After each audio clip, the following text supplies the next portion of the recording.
Well,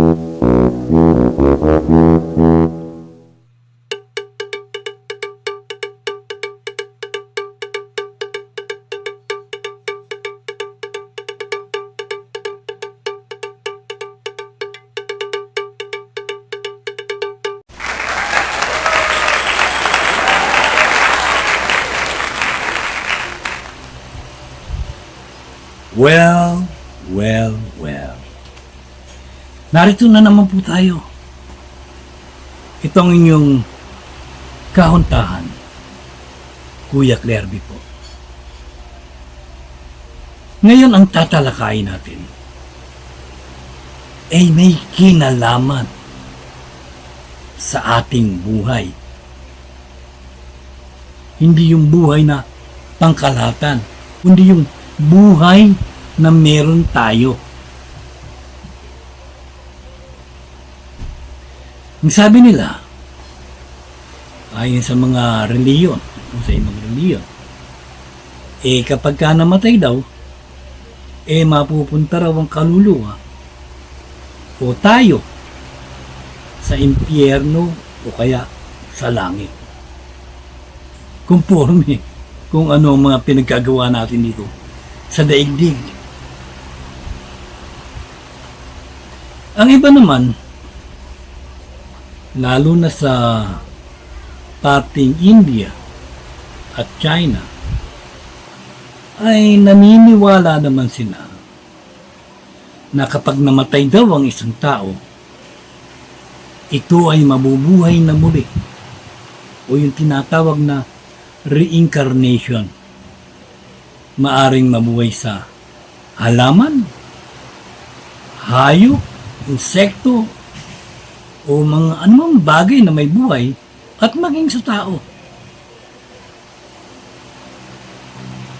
Kaya karamihan sa mga tao dito ay talagang minamahal nila ang mga hayop, ang mga insekto. Kahit kinakagat na sila ng lamok, hindi pa rin nila pinapatay. At kahit nga daga hindi nila pinapatay dahil sa pag-aakala nila na ang espiritu ng kanilang mga yumaong minamahal ay nag-reincarnate doon sa nasabing hayop o sa daga, sa pusa, sa baka.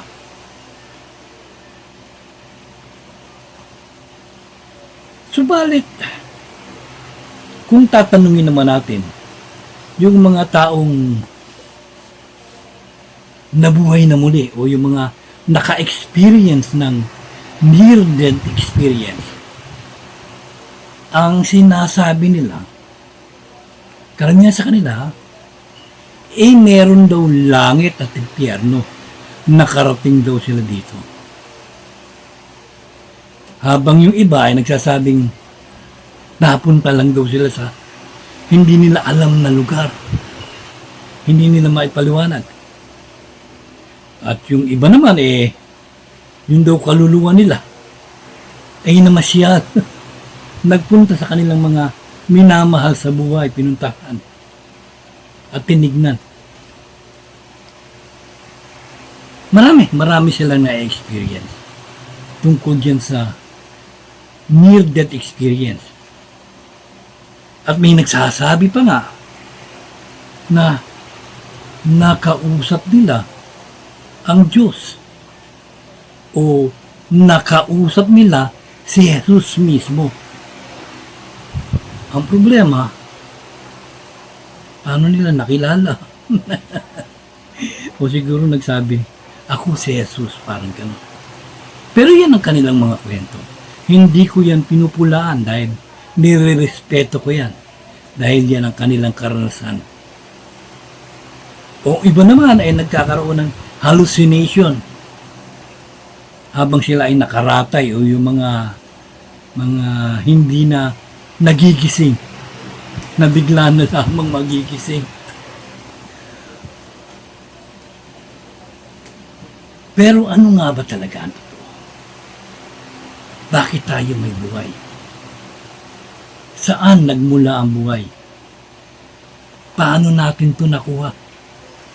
Sino ba nagbigay nito?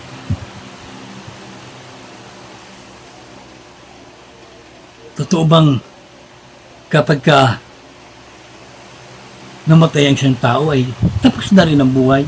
Wala na. Bueno, malamang karamihan sa inyo ay magtataas ng kilay at hindi maniniwala sa mga sasabihin ko. Una, may Diyos. Kung ano siya, hindi natin alam. Diyos siya eh. Hindi naman siya anghel. Siya ang Diyos. Na sa Kanya, nagmula ang mga bagay-bagay.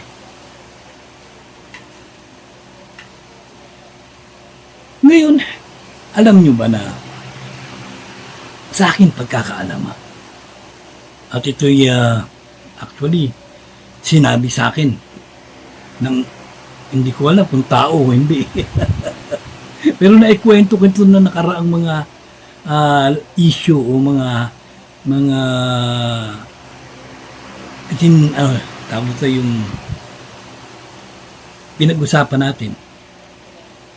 Kung sino mga nagsabi sa akin ng ganyan. O sino yung talagang nagsabi. Medyo kapanipaniwala. Totoo. Pero ganito ang pagkakasabi niya na ang universe o kabuuan. Kasi ang nakikita lang natin ngayon yung physical universe. Aside from physical, meron pa palang spiritual universe. Meron pang etheric universe at kung ano-ano pa. Meron daw 7 plane of existence. Aba, naikwento ko na rin ito. At na-discuss ko na rin ito. At ano nga ba yung unang-unang meron dyan? Yung tinatawag na Word of God. So sa makatuwid, malamang nariyan ng Diyos. Kasi daigdig niya yan eh. Ngayon, magmula dyan, aalis nga daw ang kaluluwa, not kaluluwa, espiritu, dyan sa Word of God, lalabas, magtutungo sa ibang plane of existence. At kung anong gagawin, maglalakbay lang. At ang misyon nila, ang misyon ng mga espiritu na yon, ay marating ang physical world. Kung saan sila ang magiging buhay sa plane of existence na ito. Dito sa physical world, sila ang buhay.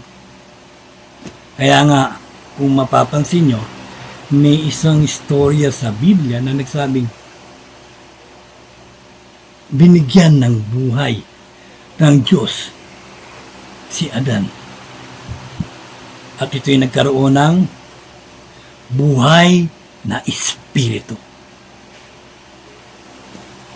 Hindi buhay na katawan, kundi buhay na espiritu. So, nagkaroon ngayon ng espiritu itong si Adan at ito ang ginamit sa kanyang katawan.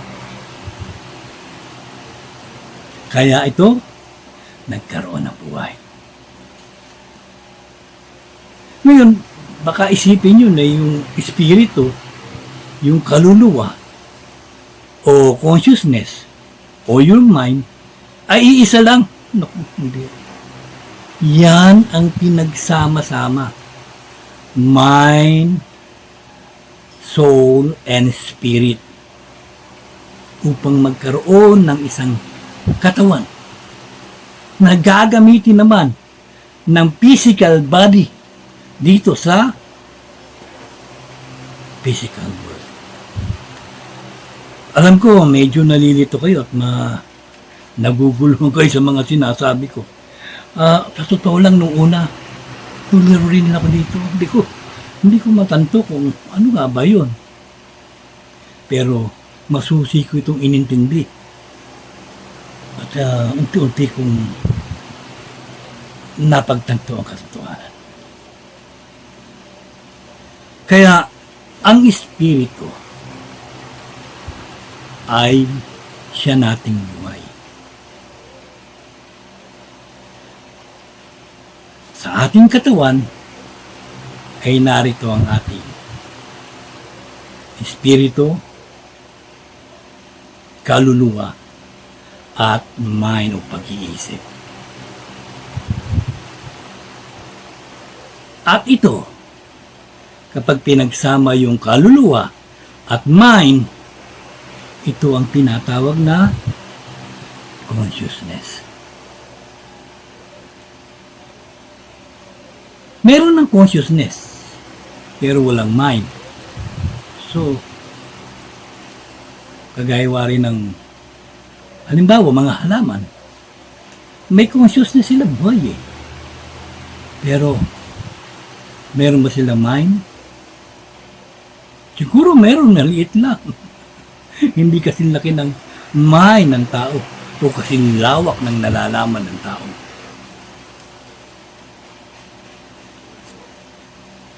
Kaya, pag sinagsama itong dalawa nito, ay ito yung tinatawag na conscious mind. At yung mind, o ating conscious mind, nahati pa sa dalawa yan, yung ating mind. Yung tinatawag na conscious mind at subconscious mind. Usually, ang ginagamit talaga ng ating physical body, kapag tayo'y gising, ay yung conscious mind. At pag tayo naman ay medyo mahimbing, tulala, o medyo parang tulog pero gising naman, yung nagme-meditate yun, o nagdarasal, ang ginagamit naman yung ating subconscious mind. Sana maunawaan nyo. Pero alam nyo, na-discuss ko na ito, pero mabuting uulit-ulitin natin para malaman. So, kapag pinagsama-sama, physical body, mind, soul, and spirit, ito ang human being. Tao.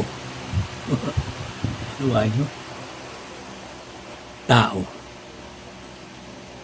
At dun sa ating conscious mind, siyempre, andyan din ang emosyon. Ang kaalaman. Kasama yan. Kasi nasa mind natin yan. Nadampot yan. Dun sa mga naunang plane of existence sa kanilang dinaanan. Pagkadampot yan, lahat na yan. Kaya dapat balikan nyo yung mga iba kong nauna kong mga tinalakay para maunawaan yung maigi. Kasi kung ngayon hindi nyo maunawaan, ang hirap unawain talaga. Pero kung babalikan nyo, panonoorin nyo, malalaman mo na ganun pala. Ngayon itong ating espiritu, kapag namatay daw ang isang tao, ayon to sa kausap ko na parang totoo, ito raw espiritu ay muling babalik sa kanyang pinagmulan. Pansamantala lang. Kasi itong kaluluwa at yung mind, medyo daraan doon sa tinatawag na first, second, and third heaven. Dito naipaliwanag ko na rin ito. Yun hong impyerno. Maaari siguro maging totoo talaga yun. Totoo may impyerno. Pero doon pa lang siguro sa huli. Kasi doon pa lang hatiin yung masama't mabuti.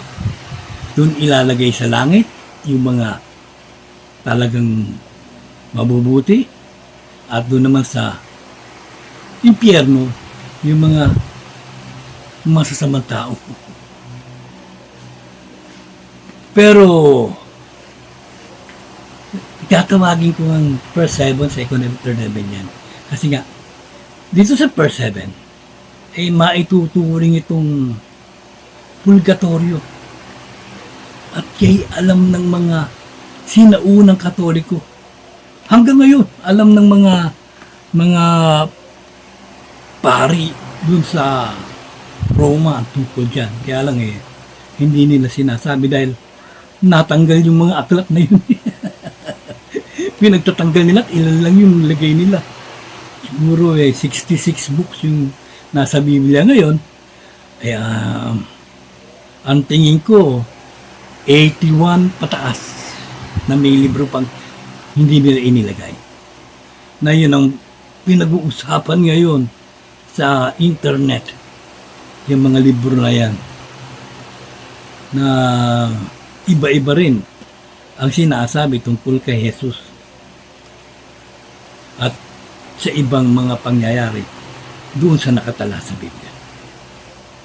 Hindi nila sinamaya, kaya kulang kulang ng marami. Tapos itong mga sinasabi ko baka nawala na, nasunog na. Kaya hindi na, wala na, maski doon sa mga apocrypha na tinatawag nila, yung mga librong hindi nakasama sa Biblia, wala na rin doon kasi baka nasunog na. Kasi during the early times ng mga Kristiyano, sinusunog yan. Yung mga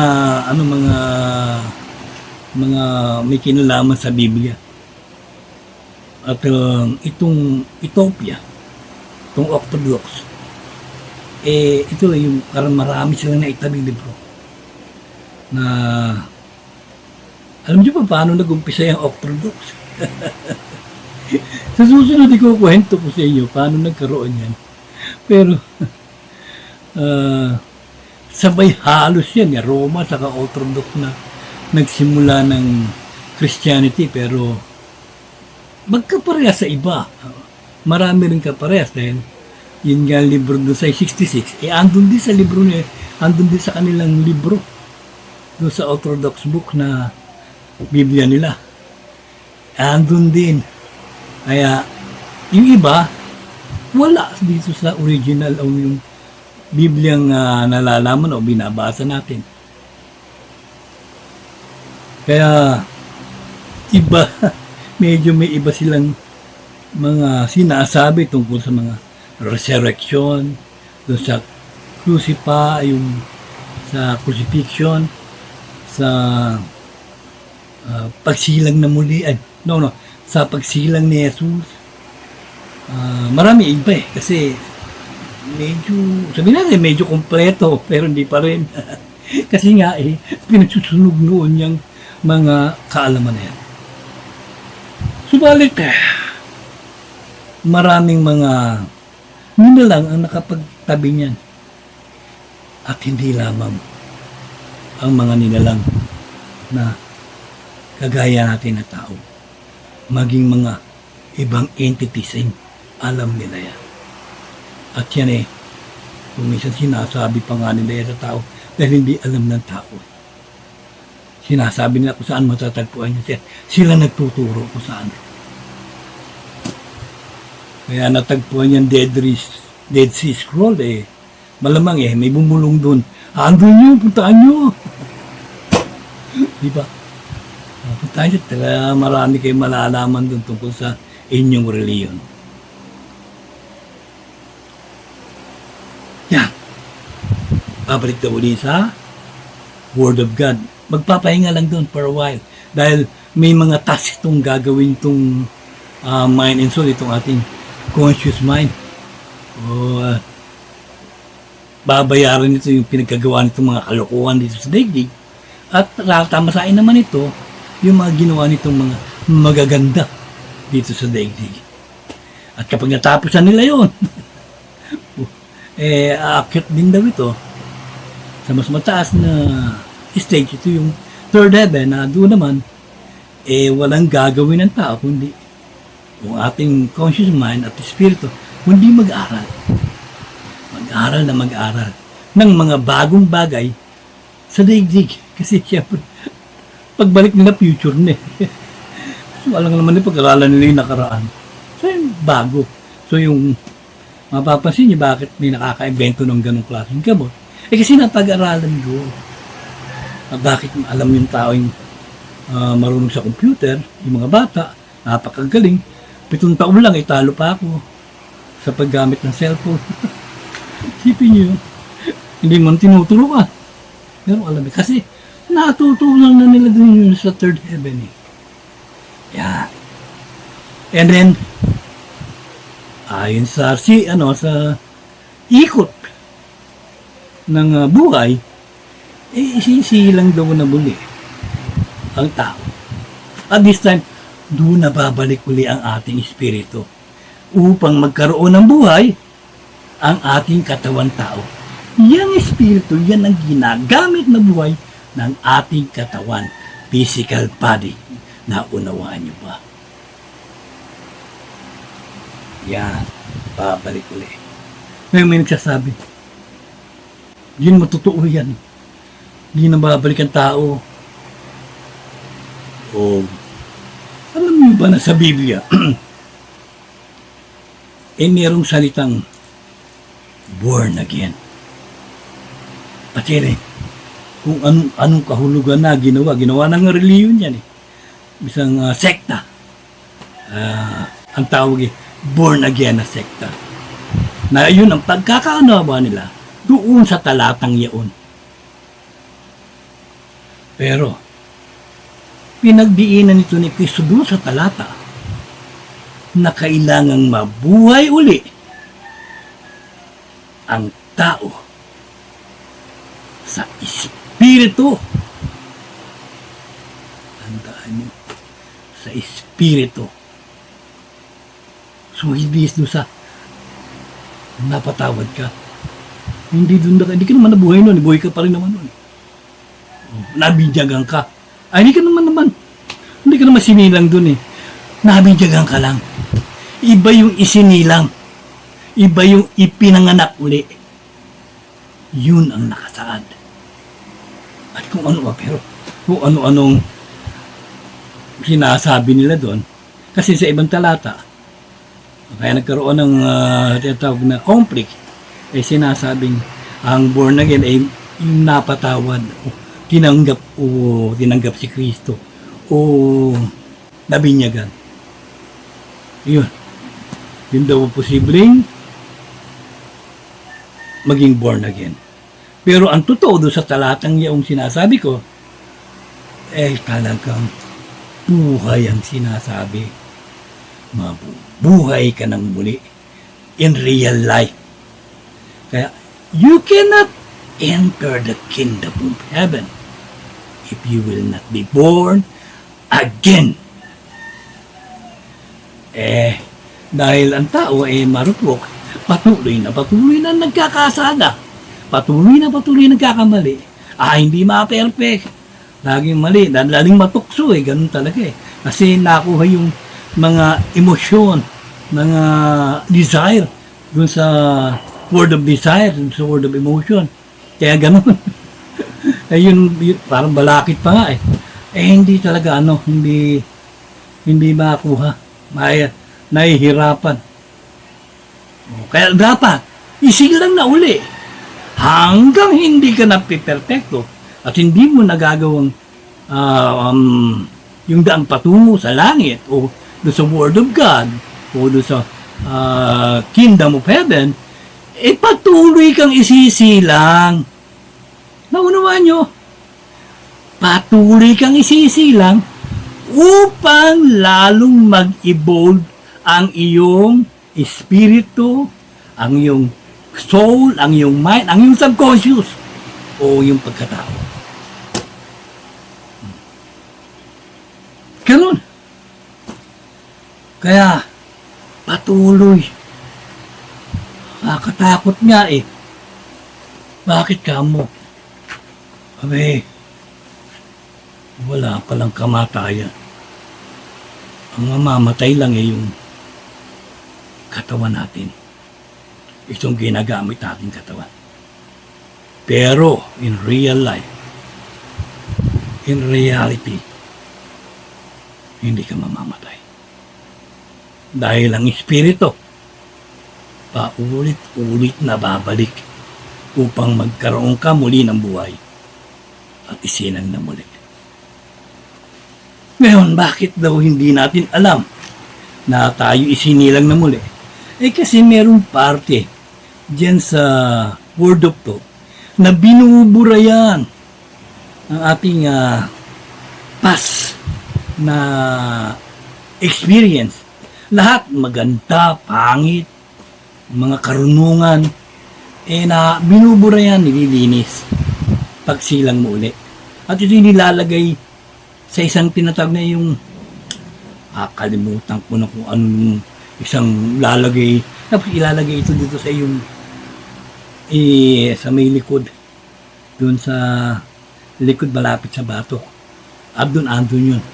At kadalasan, pag nananaginip ang isang tao, o kaya ito, lalaki nabubuksan to.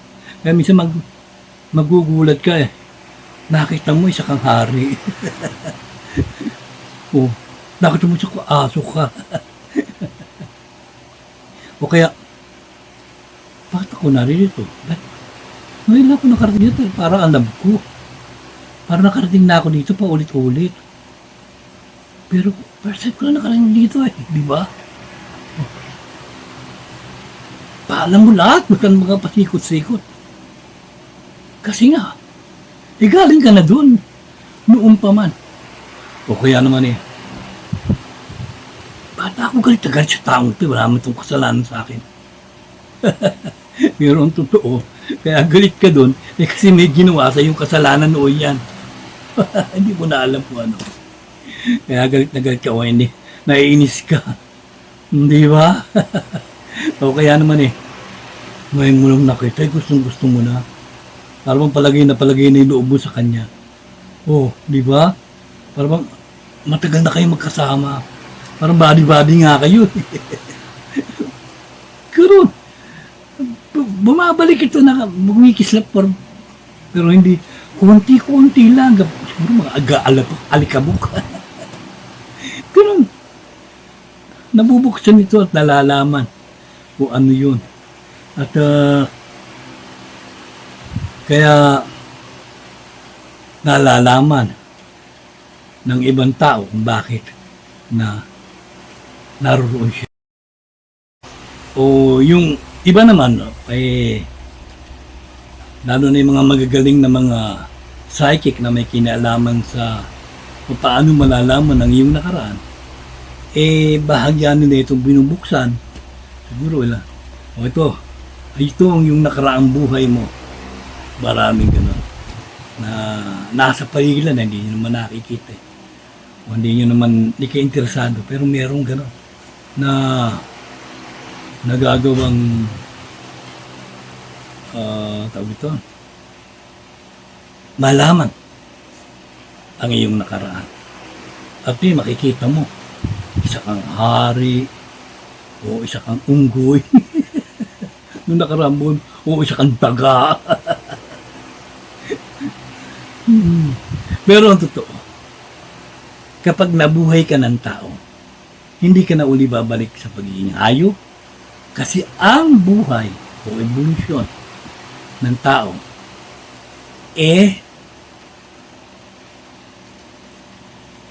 forward, hindi backward. Walang backward, puro forward. Papunta lahat, hindi pabalik. Kaya, kung ikaw tao na isilang, malamang tao ka, pasilang mo uli. Ayan kung gaano ka katagal na mag-i-stay dun sa first heaven, second heaven, third heaven. Kung porne sa mga pinagagawa mo. Kung gaano ka tatagal. At gaano rin kahaba ang iyong buhay. meron niya akong nalaman sabi sa akin, sinabi rin naman po din. Actually, nalaman ko nga dahil sinabi sa akin na yun daw, isang tao, nakabalik after 130 years, after 300 years, after 50 years meron pang mga 45 years. Conforme nga ay kung ikaw ay sanggol, namatay, sige matagal na yung 1-2 taon para hindi ka isilang ng muli. Kasi kapakaliit ng buhay na dumilat ka lang, tapos ka na agad, namatay na yung mga sanggol. O yung iba hindi na nga isinilang pinatay na kagad ng mga kanilang mga magulang. Inabort na. Diba? Yan. Ganyan. Yan ang buhay. Kaya, hirap bunuhay. Kaya tayo sabi nila, ano ba yung Diyos, di ba? Espiritu. Sino nagsabi sa yung Espiritu yung Diyos? Di ba yung Espiritu galing na nga sa Kanya? Tapos Espiritu rin siya. Manhirap. Yung mga anghel, di ba galing sa Kanya? Actually, hindi siya nilikha galing sa Kanyang kapangyarihan. Tapos anghel ba siya? O espiritu ba siya?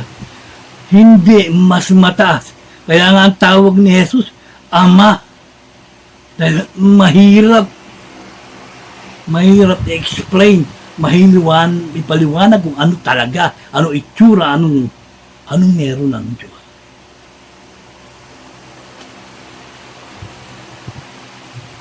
Mahirap ipaliwanag. At totoo lang, walang nakakaalam. Siguro, maging Diyos ka na para alam mo.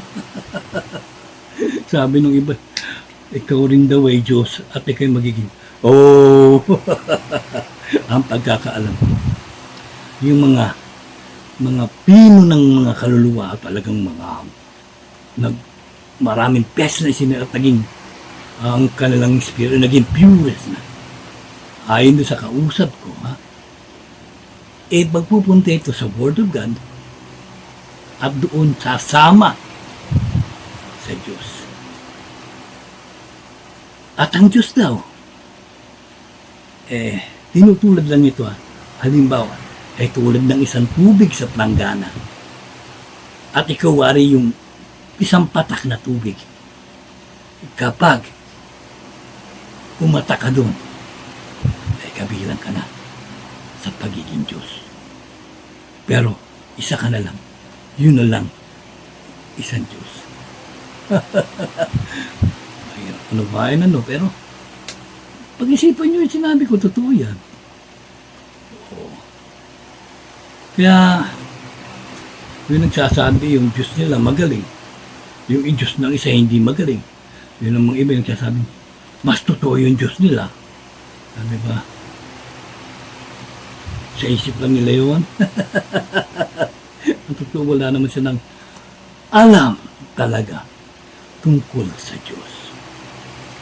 Kaya nga maraming mga pinadala ang nature, kagaya ni Buddha, ni Jesus, ni Muhammad, ni Lao Tzu, ni Krishna, ang siyang nagsasabi kung ano ang meron doon. At yung ano kahit pa yung maliit na kaalaman tungkol sa Diyos. Di ba? Sinabi pa ni Buddha ko hindi nga naniniwala sa Diyos yun Ang alam niya, meron daw matinding kapangyarihan. Pero totoo, yun ang Diyos Ang matinding kapangyarihan na pinagmula na lahat. Hindi, hirap.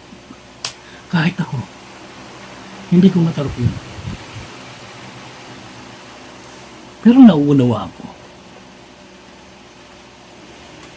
Kaya, wari si Confucius, hindi rin naniniwala sa Diyos yun.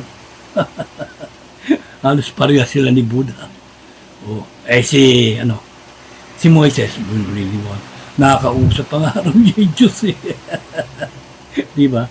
O ito namang si Muhammad. O eh, sinabi niya, may sinabi siya tungkol sa Diyos, wala naman. Kung ano ang itsura ng Diyos, wala naman. O, buti nga sa Biblia may nabanggit na kamukha natin ng Diyos. Di ba? O nasa Genesis yan, mababasa niya. Eh, kayo na bahala maghanap. Ano ka? Para naman meron gawin yung utak nyo. Hanapin nyo. Bakit tayo naging kaanyo ng Diyos? Diba? Sinasabi sa Biblia. Kaya tayo, ingatan natin ang ating buhay. Hindi basta-basta lang. Hindi naman ibig sabihin maya-maya gamutin mo na yung sarili. Hindi. Ang sinasabi kong pag-iingat, ingatan nyo na maligaw ito at gumawa ng hindi maganda. Malamang matatagalan ito. May stuck ito sa circle of life. Ganun. Hindi siya makakaangat doon, hindi siya makakaalis. Kasi nga, paulit-ulit yung ginagawa yung mali. O, di ba? Dapat nga, pagkakamali, matuto tayo. Yan. So, yan ang ibig sabihin ng Espiritu. Kung maniniwala kayo, good. Kung hindi, good pa rin. Basta ang mahalaga, nasabi ko ito sa inyo. Hindi ko naman kayo pipilitin. Pero kahit papano, may naambag ako sa inyong kaalaman. Di ba? Di ba ka naman pag hindi naman totoo yan. May sasagot ka. May alam ako dyan. Di ba? Bueno, hanggang dito na lang tayo. At sa susunod, iba na naman ang tatalakayin natin. Patindi ng patindi. Yung bang, hindi natin alam. Sa totoo lang, dati hindi ko talaga alam yan. Pero nalaman ko lang sa mga, hindi lamang marami kasi akong akala nyo isa lang tao nakausap ko o isang kung sino lang yon. Hindi, marami. Kasi marami akong nakasalimuhang iba-ibang uri ng tao. O baka iba-ibang uri rin ng entities o ibang uri ng nilalang. Hindi ako sigurado. Kaya hanggang dito na lang, hanggang sa susunod. Marami pong salamat.